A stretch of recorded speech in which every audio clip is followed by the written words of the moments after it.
A boy stood alone in the ruins of a dying city, watching the only creature that had ever chosen him bleed out on broken stone. Its claws were still dug into the ground. It refused to fall. Somewhere far above them, a monster with the shape of a giant eye watched the fight with the calm of something that had never once lost. The boy felt his companion's life slipping through the bond between them, thread by thread, and he understood that if it died here, it would be because of a choice he made alone. Nobody had told him to pick this fight. Nobody had told him to summon that beast in the first place. To understand how he got there, we have to go back to a school courtyard, months earlier, on the day everyone decided he was a fool. Ethan stood in front of his classmates, with a look on his face that nobody expected. He had just summoned a creature the whole world treated with disgust, and instead of shame, he wore a grin. He pulled the animal close and pressed his face against its fur, like it was the greatest thing he had ever owned. Laughter broke out around him almost immediately. His classmates pointed, some of them doubling over, calling him the biggest fool in the school. His instructor, a man named Mr. Wells who had spent years training him, looked at the scene with open fury. He had poured effort into this student, and this was what came of it, a boy hugging the one summon nobody wanted. Ethan didn't argue. He didn't explain himself. He simply turned, walked away, and started selling everything he owned. By the end of the day, he had traded every last item for a mountain of monster meat, enough to feed the strange little creature until its stomach could hold no more. He knelt beside it and stroked its head, and that was when a voice only he could hear spoke inside his mind. It offered him a bond, loyalty guaranteed, betrayal impossible. All he had to do was agree. He said yes, without hesitation. The pain that followed nearly split him in half. He screamed and dropped to the ground, and once again his classmates read it as pathetic weakness, not sacrifice. Among the crowd stood Willow, his girlfriend, known across the school for her looks and her family's decent standing. She walked over with something like guilt on her face, but her words carried no comfort. She told him this college trial was the one shot a family like theirs would ever get to rise, and that she'd already agreed to team up with a lancer named Liam instead of him. She wasn't going with him. Ethan pushed himself up and answered so calmly it startled her, telling her it wasn't a problem. The apology she had prepared died in her throat. She hadn't expected indifference. She turned and walked off without looking back, and the girls around her shot Ethan looks of open contempt, certain he was too broken to even feel what had just happened to him. He wasn't broken. He simply hadn't been listening to her at all. Because right then, sprawled on the ground beside him, his new companion had just unlocked something the rest of the world had never seen. A talent so rare that across the entire nation, the people who carried one could be counted on a single hand. This gift let it eat almost anything and turn it directly into raw power, with no ceiling and no limit on how strong it could grow. Nations assigned round-the-clock protection to anyone lucky enough to awaken something like it, and Ethan had just bonded his soul to a creature that possessed it. He pulled it into his arms and gave it a name, Shadow. He told it, quietly, that from now on, the two of them were going to work for everything they had. He fed it a piece of meat, and a notification rang in his mind, confirming the meal had been converted into growth. Shadow's body grew, barely, and its stats climbed. A single scrap of meat had done that much. Ethan's pulse picked up, thinking about what a mountain of the stuff could do. Then something even stranger happened. His own strength rose too. The bond wasn't one-directional. Whatever power Shadow drank in, a share flowed back into him. He spent nearly everything he had left on a much larger haul of meat from mutated beasts and summoned Shadow again to face it. The creature tore into the pile with a hunger that seemed bottomless, and with every bite, its body swelled larger. Ethan felt his own limbs growing sharper, steadier, stronger, in step with it. Half an hour later, Shadow had grown past 2 meters tall, and every one of Ethan's own stats had climbed by 10 points. It was enough, suddenly, to make him competitive with classmates who had mocked him that same morning. He didn't wait to see how far it would go. He triggered an evolution. Black light tore through Shadow's body as its cells rearranged themselves into something new. it gained a vicious new skill, and then a new form entirely, one that could triple its size and multiply its strength while sacrificing speed. Every one of its stats broke past 50. And that was only its first evolution. Even the strongest tier of ordinary summons couldn't come close. Summoners across the nation ranked their creatures on a simple scale: common, then a high grade, then a rare top grade above that. No one in the country's history had ever recorded a summon above the top grade. Shadow already had. The next morning, the college trial began. Thousands of students filled a wide plaza while their teachers explained the rules. This year's trial would throw students from several top schools into the same dungeons, and the pressure showed on every face. Liam, once smug and confident, was sweating through his shirt. Nearby, a boy named Aaron sneered at Ethan and told him to save himself the embarrassment and quit before he even started. Willow stood beside Aaron now, dressed for battle, clearly on his team as well as Liam's. Ethan barely looked at either of them. The trial gates opened, releasing a wave of cold air from the dungeons behind them. Some students would go in as teams. A girl named Crystal, striking and composed, chose to enter completely alone, since going solo meant a bigger score if you could survive it. Ethan made the same choice. Inside the forest, he barely had time to catch his breath before a massive worm dropped from above, jaws splitting wide to reveal rows of fangs. Ethan didn't flinch. He summoned a blade from thin air and cut it clean in half before it landed. Outside, the observers watching through recording screens went rigid with disbelief. He was supposed to be an ordinary summoner. That kind of speed didn't belong to someone like him. Minutes later, dozens of goblins swarmed toward him at once, far too many to fight alone. He called Shadow into the fight, and the beast tore through the horde like it barely noticed the resistance. Bones snapped. Bodies scattered. What should have been an ambush turned into a slaughter in the other direction. From the viewing plaza, teachers who had written Ethan off stood frozen, trying to reconcile what they were watching with the student they thought they knew. His score kept climbing. A troll boss fell. Then a monstrous tree creature, more than double the troll's strength, went down as well, its death handing Ethan a level jump that shocked even the officials tracking his progress. Willow approached him once during a lull, her cheeks flushed, maybe hoping for a second conversation. Shadow's blood-red eyes locked onto her the instant she got close, and something about that stare froze her in place. Ethan didn't even turn to look at her. He walked back into the dungeon and let his partner keep growing. By the time the trial ended, Shadow had reached 7 meters tall, and Ethan's own stats had broken 70 points across the board.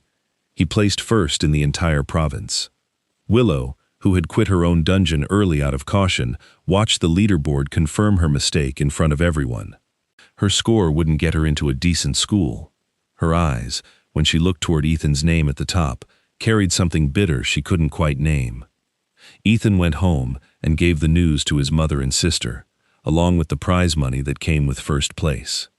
For the first time in a long while, his family wouldn't have to scrape by, but there was no time to enjoy it. His system flagged him for the next step in his advancement, a random dungeon assignment that would decide what class he became. He accepted without hesitation, and the room around him dissolved into light. He landed somewhere far worse than any training ground.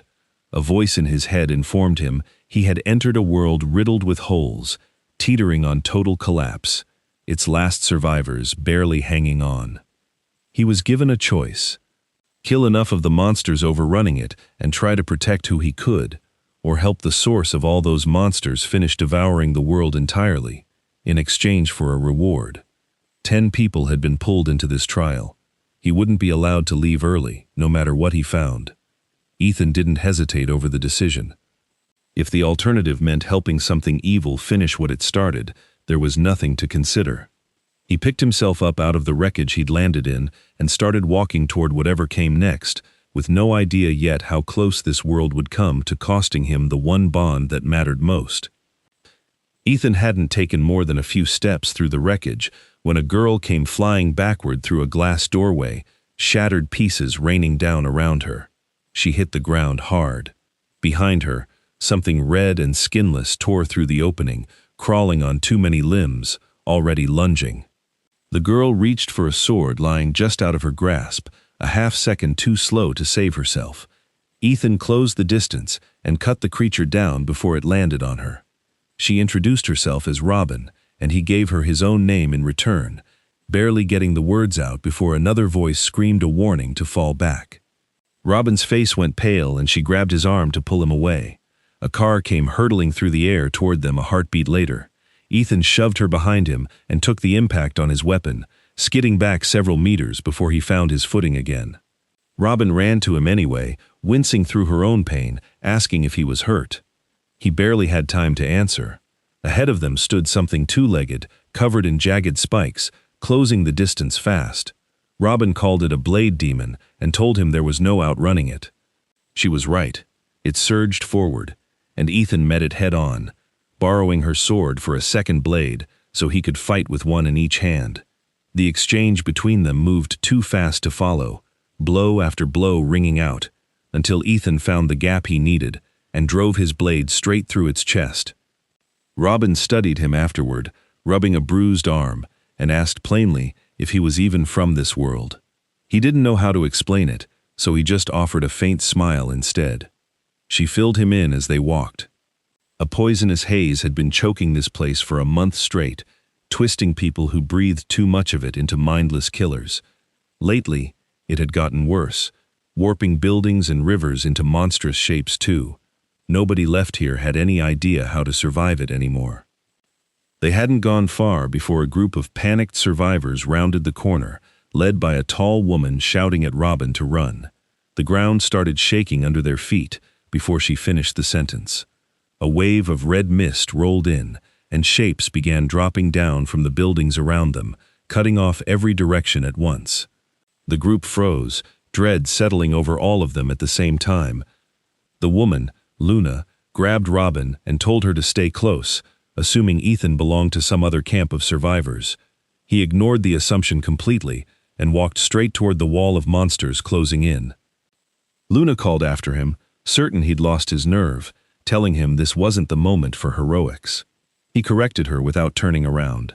They weren't the ones surrounding him, he was the one surrounding them, and killing this many creatures at once was exactly the kind of score he needed. He called Shadow into the open, and the beast answered with a roar that shook dust loose from the buildings overhead.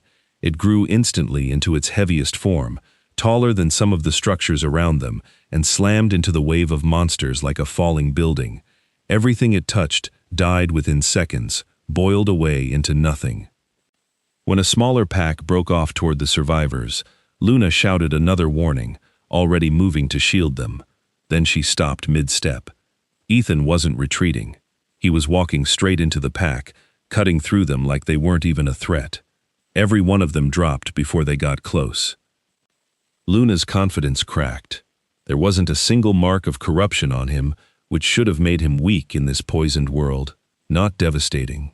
She remembered a group she'd run into months earlier, people just as untouched by the haze, just as strong, who had used that strength to hunt survivors instead of protecting them. They'd wrecked entire hideouts and left the injured to die, calling themselves kindred spirits with people like her. She'd never forgotten the disgust in that memory. Robin caught what she was thinking and jumped in to defend him, insisting he'd already saved her twice. Luna wasn't ready to trust it. She told Robin to keep her distance regardless, reasoning that while he held the monster's attention, the rest of them could slip away. Before they could move, lightning cracked down from above. A young man with golden hair stepped out from a nearby doorway, holding a book, already chanting. Ethan's expression changed fast. He swept his sword sideways and caught a dagger aimed at his throat from a woman who had appeared out of nowhere, only for her to vanish and reappear yards away without a word. He barely had time to process her before flames roared out of a building and a heavy-set man stepped through them, sneering, surprised a mere summoner could take a hit like that and stay standing. 6 of them in total surrounded him, clearly a coordinated squad. They explained, almost proud of themselves, that this world rewarded siding with the monsters, and that nobody with sense would choose otherwise. They'd read Ethan's choice as an easy kill. He let them finish talking. Then he told them, calm as ever, that the best hunters always let themselves look like prey first, and that he hadn't drawn them out here without a plan. Shadow answered the challenge with a roar that rolled out across the ruins, growing 8 times larger in an instant, dark flame licking across its fur. 3 of the 6 broke and scattered the moment its claws came down. The one who didn't move fast enough never got out a sound. The rest scrambled for their strongest tricks. The blonde mage wrapped Shadow's limbs in lightning chains, screaming that he could only hold it 10 seconds and to finish the job now. Shadow tore through the chains before he even finished the sentence. A woman split into a handful of illusions, stabbing from every angle, only for another attacker's ice spikes to force her back instead. A frost-haired girl froze anything that came near her to a statue. The heavy-set fire user rushed in to buy time for the group, until a shield-carrying tank Ethan had allied with roared out a taunt that yanked the remaining attacker's focus straight onto himself. Shadow used the opening without mercy.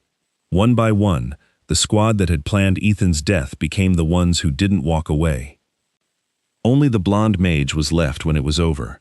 He fired one last desperate bolt of lightning and turned to run. Ethan closed the gap in a blink and ended it with a single clean strike. The 2 allies who'd helped him hold the line introduced themselves properly once the fighting stopped. Roland, the tank with the shield, and Crystal, the frost user who'd once beaten Ethan's own trial score by a wide margin back home. They recognized him from the province rankings and treated him like something closer to a legend than a stranger.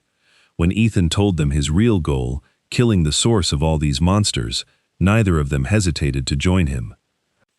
The creature behind everything, they explained, was something called the Mother Calamity, a being that had emerged out of countless smaller monsters and somehow gained a mind of its own. Killing it was the only way to earn the highest possible score, and the only thing that counted as actually saving this dying world instead of just surviving it. The 3 of them set out for the city center together. They didn't get far before a wave of red-eyed monsters poured across a bridge ahead of them, and Shadow met the flood head-on, while Crystal rained ice spikes down from behind. Even together, the numbers kept climbing. Every monster in the city seemed to be converging on this one point, and Ethan felt the pressure building fast. Exhausting themselves against an endless tide wouldn't work. He told them to go for the head, cut off the source, and the swarm would fall apart on its own. Shadow surged forward alone, crossing the bridge to where something far worse was waiting. The moment it reached the other side, a tentacle wider than a truck slammed into it out of the mist, sending it crashing through several buildings before it came to a stop. It rose from the rubble anyway, fur smoking, eyes locked on what had hit it. Across the open ground stood something almost impossible to look at directly. A single eye, more than 60 meters wide, ringed by countless smaller eyes, every one of them fixed on Shadow. The fight that followed didn't go Shadow's way. Its usual strength worked in close combat, crushing anything it could reach, but the eye's tentacles kept it at range, whipping in from every angle, faster than it could close the distance. One blow sent it flying, erasing ground it had fought hard to gain. Ethan felt something through their bond he hadn't felt before, a thread of life force running thinner by the second. He didn't waste time thinking it over. He told Crystal and Roland to hold the beasts at the bridge while he went to help. When he reached Shadow, it was on its feet but barely, claws dug into broken concrete, refusing every instinct telling it to fall back. Ethan poured everything he had left into restoring it and boosting its strength, and Shadow answered by turning and devouring the nearest wave of monsters whole, converting every scrap of that energy straight into its own growth.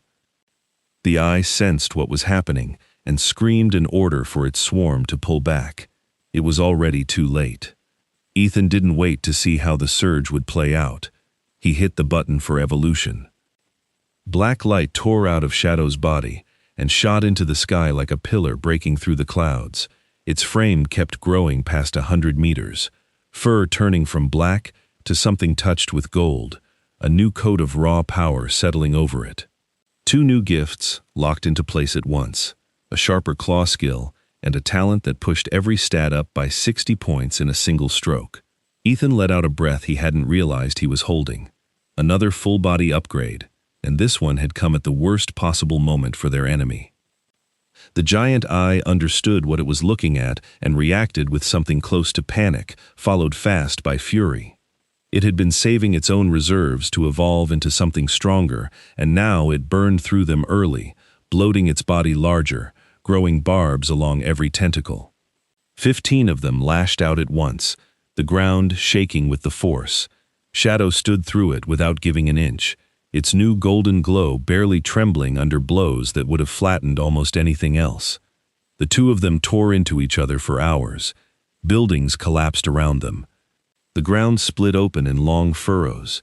By the time it ended, only Shadow was still standing, its opponent's countless eyes gone dark, its massive body slowly consumed by black flame until nothing remained. Crystal and Ethan looked at each other and allowed themselves to smile. Between the Mother Calamity and the thousands of lesser monsters they'd cleared getting there, their final score was guaranteed to be extraordinary. The next day, a system message pulled all three of them out of that dying world and back to their own. Ethan's results came back perfect. He advanced to a new class entirely, something rare enough that the system labeled it a class born, specifically because of what he'd done, a hybrid between a summoner and a swordsman. Along with it came a new skill, a blade that could cut straight through a mind while ignoring armor completely. He tested it once, felt his mental energy drain out in an instant, and decided it wasn't something he could rely on casually. It was a weapon for only the most desperate moments. Word of what had happened reached his school fast. Mr. Wells texted him that recruiters from every one of the 5 elite academies were coming to Cloudhaven that same afternoon, and that he needed to be there. When Ethan arrived, the reception room already felt like a standoff. One recruiter opened by commenting on his looks, prompting an immediate scoff from the man seated beside him about schools recruiting on appearance now. A woman representing another academy offered him his pick of any 3 resources as a signing gift, only to be mocked by a rival recruiter for lowballing someone with Ethan's results. The bickering escalated fast, 4 of the 5 circling each other, while the 5th, a man named Mr. Finch, sat back and watched with an unreadable calm. When Finch finally spoke, he skipped the posturing entirely. He told Ethan he could push his placement upward personally, and that Ethan could ask for anything he wanted as an enrollment gift, including, he added without blinking, his own daughter's hand in marriage. The room went quiet. Even recruiters who'd spent years fighting over top students found that offer excessive. One by one, the other 4 decided Ethan wasn't worth burning that many resources on and backed off, unwilling to weaken their position for the other prospects still available that year. Ethan told Finch everything was fine except the last part. Finch took it well, joking that he'd happily volunteer himself instead if Ethan preferred someone more experienced. Ethan didn't dignify that with an answer, but in the end, he chose Finch's academy anyway. Not for the joke, for the resources on the table, which dwarfed everything else offered to him. He started at Skygate Academy in the capital city not long after, where the highest-scoring students in the country had all gathered under one roof. His dorm came fully stocked, and a message from Finch arrived within hours, offering to push through as many summoning materials as Ethan wanted. A woman working under Finch questioned the decision privately, pointing out that what he was spending could have recruited 4 provincial top scorers instead of 1 unproven student. Finch just told her to wait for the freshman tournament. The truth would show itself soon enough. Ethan used his new materials to summon a second creature that same night. What appeared in front of him was underwhelming at first glance. A small silver moth, with stats barely worth mentioning, weaker even than Shadow had been on day 1. He almost laughed at how unimpressive it looked. Then he bonded with it anyway, choosing to trust the pattern rather than the surface. The pain of the bond hit just as hard as the first time. When it passed, a notification told him this moth carried its own top-tier talent, a gift that let it take on any shape or ability it copied, and that it could fuse with metal to armor him directly. He spent the next stretch of night feeding it rare metals until it hardened into a full suit around his body, weighing tons, and yet somehow costing him nothing in speed. His new roommates weren't shy about testing him. One of them, a sharp-tongued student named Damon, told him outright that a strong summon didn't make someone a genius, just lucky, and that the coming tournament would prove the difference between real talent and people riding a fluke. The tournament arrived sooner than planned, pushed up early because mutant beasts were spreading faster than expected outside the city. It was held inside a large, dangerous dungeon known for testing students far beyond the classroom. Ethan barely broke a sweat. His blade work alone cleared paths through monsters that had other freshmen retreating, and when two students named Scarlet and Laya decided to test Shadow directly, attacking without warning, Shadow tore through their combined defenses so completely that even seasoned instructors watching the feed went silent. Damon fared even worse. Thrown aside so easily it barely registered as a fight, Ethan finished the tournament with a score so far above everyone else's that the numbers looked broken to the students checking the boards. Not everyone celebrated. Damon returned to their shared dorm room humiliated, and for a moment, something almost like respect crossed his face as he admitted he'd underestimated him. The victory didn't last long before the mood in the academy shifted hard. Their homeroom teacher, Mr. Finch, gathered the class and told them something none of them had been prepared to hear. Society ran smoothly on the surface, entertainment thriving, no bad news reaching ordinary people, but that calm was a lie. An alien race had spent decades preparing an assault, and their advantage kept growing, while humanity's strongest were quietly funneled to the front lines and never spoken of again. He pointed out something none of them had ever questioned before, that people above a certain level of strength barely existed anywhere in public life, not because they were rare, but because almost all of them were already out fighting a war nobody was allowed to know about. He asked for volunteers to head to a military base and help clear the mutant beast populations threatening to spiral out of control before that invasion arrived. Ethan stood without hesitating. Roland and his sister Rowan, who Ethan had grown close to since the Rebirth dungeon, stood right behind him.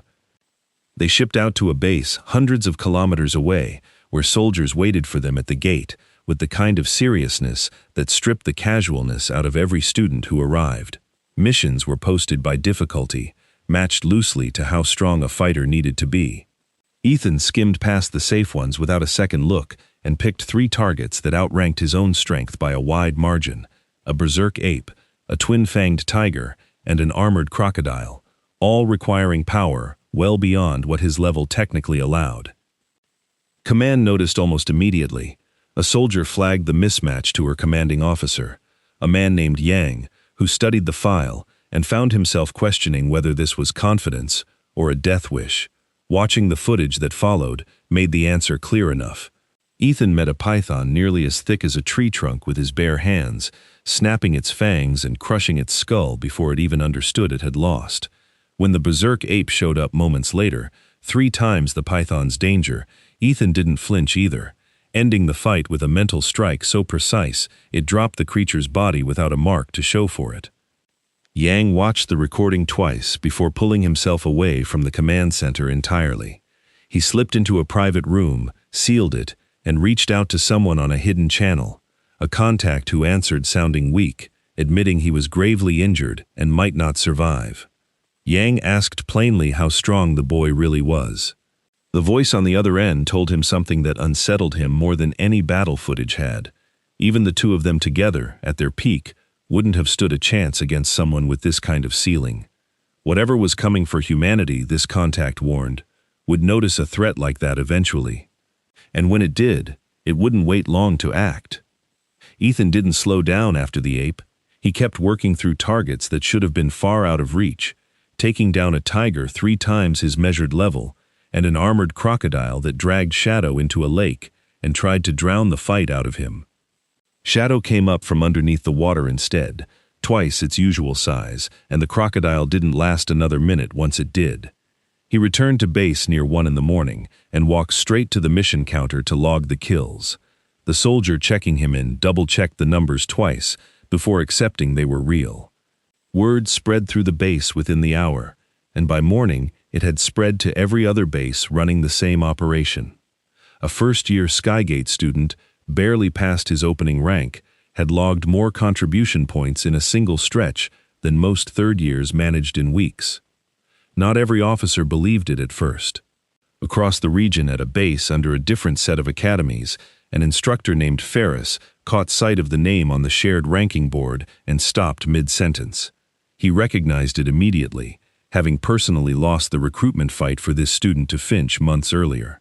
A colleague beside him assumed some senior fighter must be carrying the score behind the scenes, and Ferris let the assumption stand rather than admit how badly he'd misjudged the boy in that reception room. Not everyone at that base shared the skepticism. A brash young fighter named Xander, who'd been loudly bragging about his own kill count all week, saw the number attached to Ethan's name and went quiet in a way that made the officers around him hide their smiles. He'd told anyone who would listen that nobody in this year's crop could touch him. The board disagreed, and he had no comeback ready. Ethan wasn't finished. He pushed into territory reserved for fighters a full tier above him, taking down a three-headed serpent that spat venom strong enough to drop most soldiers where they stood, and an armored bull whose horns could punch through stone. Each fight cost him something. His mental energy ran dry more than once, leaving him unable to even cast a healing spell on Shadow afterward. During one fight, he threw his own body in front of an attack meant for his partner, taking the hit directly, because Shadow needed those extra seconds more than he needed to stay unharmed. He walked away from that one barely able to stand, his stamina completely spent, but the beast beside him had grown by an entire size class from what it absorbed in that single session. Command started tracking his movements more closely after that, not out of suspicion but concern. A senior officer named Quinn was quietly sent to shadow his missions from a distance, ready to step in if the danger ever outpaced him. She found him mid-fight against the serpent, sword drawn just in case, and was startled to feel real weight behind a simple parry when he swung to meet her. She hadn't expected a first year to make her brace against a blocked strike. When she asked what brought her out there, she kept her answer short, claiming she'd simply heard the noise and come to look. She didn't mention that she'd been ordered to make sure he came back alive. Numbers on the base leaderboard kept climbing. Within a single day, Ethan logged enough kills to put him ahead of every other student across the operation's dozen military bases, some of whom had years of experience and stronger classes behind them. A base further north, staffed by the country's top-ranked academy, held the previous record for cleanup speed. That gap started closing fast, purely because of one student's numbers. Commander Yang studied the comparison charts late one night, watching Hungduan's progress line rise to meet bases that had always finished these operations first. He knew exactly why. He also hadn't told anyone outside that sealed room what his contact had said about what might come looking for a fighter this strong. Once whatever was out there, beyond the border, finally noticed him. For now, none of that had reached Ethan.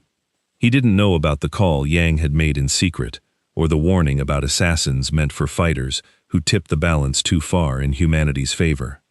He knew only that his family no longer had to scrape by, that Shadow kept growing stronger every time they fought together, and that somewhere out past the edge of every map he'd ever seen, an enemy was coming that most of the world wasn't even allowed to know existed.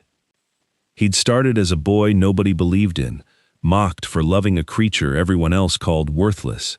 He ended these months as the name every military base in the country was suddenly comparing itself against, still with no idea how much bigger the fight ahead of him was about to get.